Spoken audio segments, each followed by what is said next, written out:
बरसात की बूंदें गर्मियों में राहत और सुकून का एहसास है, लेकिन जब यही बड़ा रूप अख्तियार करती हैं तो बाढ़ बनकर तबाही मचा देती हैं। लेकिन कई बार जब बादलों का पानी भारी मात्रा में किसी एक ही सीमित जगह पर बिजली बनकर गिरता है तो वो त्रासदी बन जाता है, जिससे बादल का फटना कहते हैं।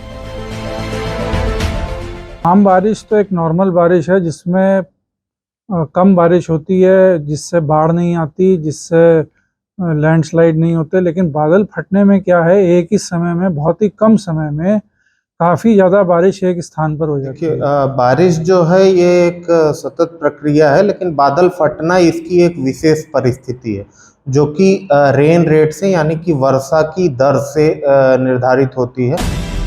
भारत में हर साल जून और जुलाई के महीने में बाढ़ बारिश का कहर देखने को मिलता है। पहाड़ी राज्यों में बाढ़ बारिश के साथ भूस्खलन भारी तबाही लाता है। इस साल भी ऐसा ही हो रहा है। बाढ़ बारिश से होते नुकसान के बीच कई राज्यों से बादल फटने की खबरें भी सामने आती हैं। जहां-जहां बादल फटते हैं, तबाही भी मूसलाधार होती है। घर, मकान, दुकान, गाड़ियां, सब कुछ तिनकों की तरह बह जाता है। आसमान से आने वाली ये तबाही इतनी खतरनाक है जिसके सामने भयंकर से भयंकर बाढ़ बारिश भी बौनी पड़ जाती है। ऐसे में ये समझना जरूरी है कि आखिर बादलों का फटना यानी क्लाउड बर्स्टिंग क्या है। क्लाउड बर्स्टिंग किस वजह से होती है?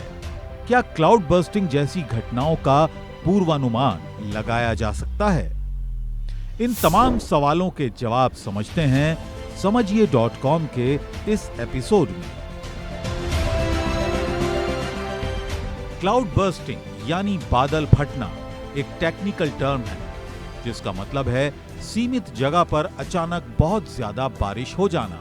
इंडियन मेट्रोलॉजिकल डिपार्टमेंट यानी IMD के अनुसार यदि एक घंटे में 100 mm बारिश होती है तो इसे क्लाउड बर्स्टिंग कहा जाता है। आमतौर पर जमीन की सतह से 12 से 15 किलोमीटर की ऊंचाई पर होने वाली भारी बारिश को ही बादल का फटना माना जाता है। बादल फटने का जिक्र होते ही हम सबके जहन में पानी से भरे गुब्बारे की तस्वीर उभरती है जो पानी के हैवी लोड से अचानक फट जाता है। हकीकत में भी ऐसा ही होता है। आसमान से किसी एक जगह पर बादल फटने से उस इलाके में तेज बारिश होती है और अचानक से बाढ़ जैसी स्थिति बन जाती है। इसे और आसान तरीके से समझिए।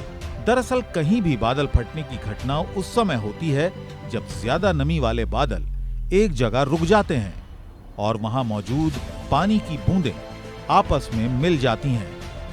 इनके भार से बादल का घनत्व बढ़ जाता है और तेज बारिश शुरू हो जाती है। बादल फटने की घटना आमतौर पर सबसे ज्यादा पहाड़ों पर देखने को मिलती है। आमतौर पर देखा गया है कि पहाड़ों पर ही ज्यादा बादल फटता है। होता यह है कि जब ये बादल मॉइस्चर लेकर, नमी लेकर समुद्र से इधर से चलते हैं तो पहाड़ों पर जाकर वो रुक जाते हैं और पहाड़ों पर टेम्परेचर भी बहुत कम होता है। तो ये जो नमी वाली हवा है और वहाँ पहुँचकर वो गर्म हवा नमी लिए हुए ठंडा एकदम से होती है।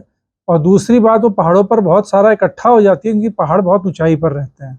तो ये दोनों फिनोमिना, जब ये दोनों चीजें जुड़कर एक ही स्थान पर बहुत सारा पानी बरसा देती हैं, इसको बादल फटना कहते हैं। साल 2013 में उत्तराखंड में 2 वेदर सिस्टम आपस में मिले थे। ये भी एक वजह थी जो केदारनाथ में क्लाउड बर्स्टिंग यानी बादल फटने की घटना का सबब बनी थी। क्लाउड बर्स्टिंग के बाद उत्तराखंड में भयंकर तबाही हुई। उस दौरान बाढ़ और भूस्खलन में 5000 से ज्यादा लोग मारे गए थे। माना जाता है कि जहां बादल फटता है वहां एक घंटे में 100 मिलीमीटर तक बारिश हो सकती है। बादल फटने के बाद ज्यादा बारिश होने से प्रभावित इलाके में ज्यादा पानी इकट्ठा होने की वजह से नुकसान की संभावना भी ज्यादा हो जाती है। ऐसे में बादल फटने की घटनाओं का सटीक पूर्वानुमान भयंकर नुकसान को कम करने में मददगार साबित हो सकता है। बादल फटने की घटना है, ये एक बहुत लोकलाइज्ड घटना होती है और इसका पूर्वानुमान जो है वो तात्कालिक पूर्वानुमान के तहत इसका संकेत मिल जाता है। तात्कालिक पूर्वानुमान को हम नाउकास्ट स्केल भी बोलते हैं, जिसका कि वैलिडिटी टाइम अगले 3 से 4 घंटों के लिए होता है। तो तात्कालिक पूर्वानुमान यानी नाउकास्ट स्केल में बादल फटने की घटना या बहुत ही एक्सट्रीम इंटेंस प्रेसिपिटेशन के संकेत मिलते हैं। आज पूरी दुनिया ग्लोबल वार्मिंग जैसी गंभीर समस्याओं का सामना कर रही है। ऐसे में ग्लोबल वार्मिंग की वजह से क्लाइमेट चेंज जैसी समस्याओं में भी बढ़ोतरी हो रही है। मौसम वैज्ञानिकों के मुताबिक कहीं ना कहीं क्लाइमेट चेंज की वजह से इन दिनों बादल फटने की घटनाएं बढ़ गई हैं। लगातार पेड़ों के कटने और जंगल खत्म होने की वजह से साल दर साल वेदर में बदलाव देखने को मिल रहा है। पहले जहां साल में 3 महीने लगातार बारिश होती थी, अब कुछ सालों में ऐसा देखा जा रहा है कि महज कुछ ही दिनों में भारी बारिश हो जाती है और साल के बाकी दिन सूखे की स्थिति बनी रहती है। हमारे समुद्र ज़्यादा गर्म हो रहे हैं। हमारे समुद्रों का मीन एवरेज तापमान बढ़ता चला जा रहा है हर वर्ष। तो वो मॉइस्चर नमी लेकर ज़्यादा जा रहे हैं ये बादल और पहाड़ों पे एकदम से कंडेंस होते हैं। कई बार ऐसा भी देखने को मिल रहा है कि वेस्टर्न डिस्टर्बेंस और मानसून की हवाएं एक साथ मिलकर बहुत ही अधिक भारी वर्षा कर दे रही हैं और बाढ़ ला देती हैं और बहुत नुकसान कर रही हैं। ये घटनाएं क्लाइमेट चेंज से और ग्लोबल वार्मिंग से जुड़ी हुई हैं।